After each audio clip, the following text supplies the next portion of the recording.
Hey guys, what is up? It looks like Kevin Feige, even though he's getting probably a lot of heat for the way that Ant-Man and the Wasp: Quantumania has been being received by critics, it seems like this man has plans ahead, and we could all expect to see what was coming for him eventually, which is that eventually he may not want to stay in Marvel forever.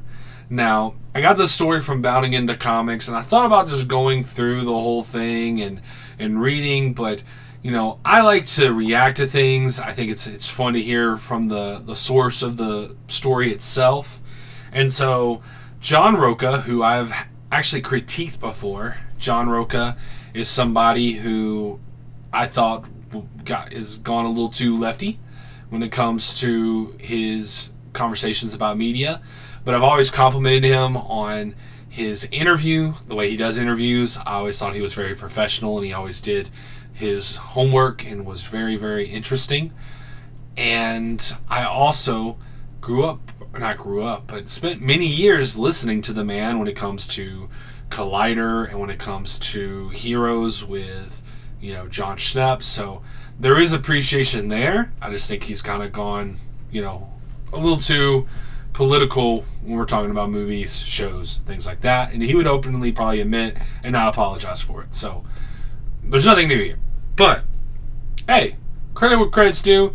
I think he's always had a good relationship with Jeff Schneider. They used to go back and forth on Movie Talk back in the day, and it seems like they've been able to keep a good friendship.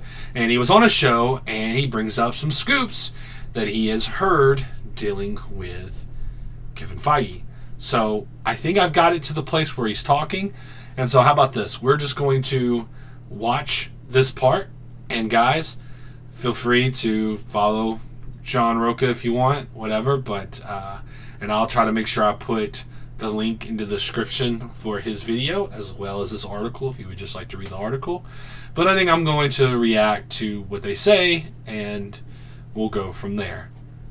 So let's dig in. By the critics, is there a sense of pride that Kevin now can't move on because he's not leaving the place as good as he found it? But I don't think he'll leave right now. But I do think, you get Fantastic Four off the ground, you get X-Men off the ground, and then you leave. Yeah, phase 6. Look, I've done 6 phases. What more do you want from me? I need to move on. That's what I would do. I would leave in 5 years or whatever. Once you have those two properties done. But people are like, well, what's he going to do? Is he going to go to Star Wars? I mean, he keeps talking in interviews, and someone keeps bringing it up. He keeps saying, I've been doing this half my life. I've been doing this half my life. Yeah. I mean, there's some people who can just do the same thing all the time. Kevin Feige just doesn't strike me as one of them. So the question is, what's he going to do? A lot of people are like, oh, Star Wars, right? He's going to go run Lucasfilm. Maybe. That's a possibility. But I'd heard that the job that Kevin had always coveted was that of Alan Bergman. Who was basically the number 2 at the studio. Yeah. Right. And now, I mean, Bergman's still kind of, I guess, the number 2 or whatever, maybe shares the number 2 spot with Dana. Yeah, Dana. I think that may be Kevin's thing, being the creative absolute head of a studio who can put his fingerprints on everything and leave maybe the business stuff. Let me pause this right here.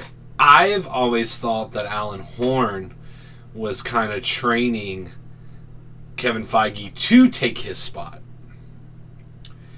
Because when Alan Horn was there, him and Kevin Feige had a pretty solid relationship. And it seemed to me that Alan Horn was possibly preparing Kevin Feige to take on a role like that, which is, I'm assuming, what Bergman has taken. So, and sharing it with the Dana lady, who I do not think is a very good person, but that's a whole other story.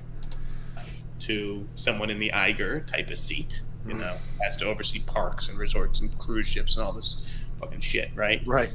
And Kevin would just love to be the top of Disney. Period for creative.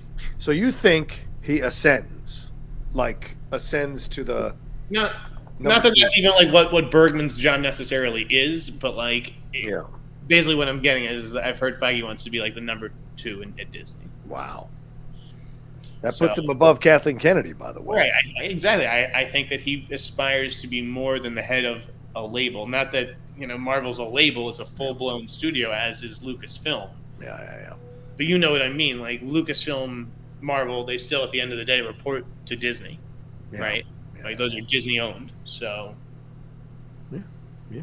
All right. Fair enough. The other stuff at Disney, though, okay, so like there was the rumor with all this reconfiguration stuff. It's like the hot rumor du jour. Let me actually like get it out there because okay.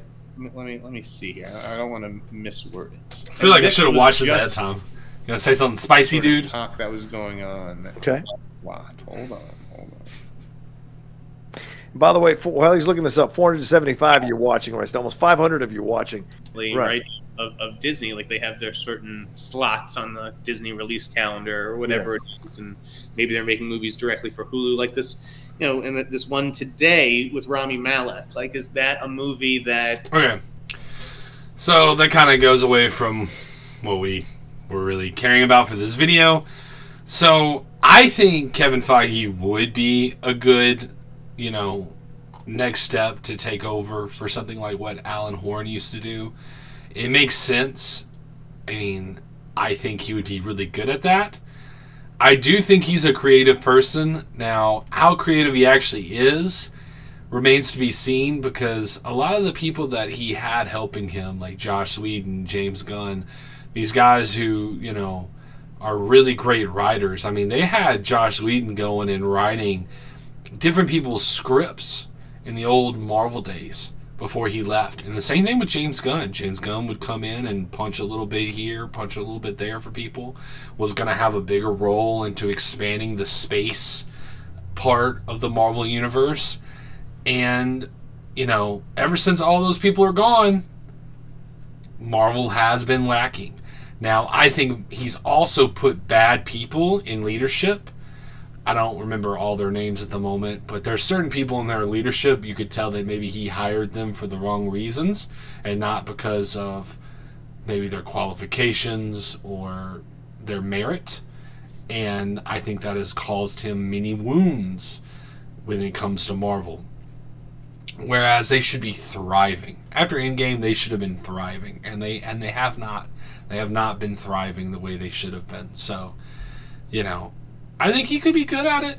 I think he'd be good at it, and it'd be a good next step. The question is he going to be able to do Kang Dynasty, Secret Wars, bring out the Fantastic Four, bring out the X-Men, and do a good job? It remains to be seen. But anyway, guys, what do you think? What do you think about all this? Do you think it's possible that Kevin Feige is going to be leaving Marvel? How long do you think it will be when he leaves Marvel? Do you think he'll try to jump ship before all these things happen so it's not on him? Guys, comment down below. Let me know what you think. And guys, whatever you're doing, wherever you're going, I hope you're having a good one. Peace.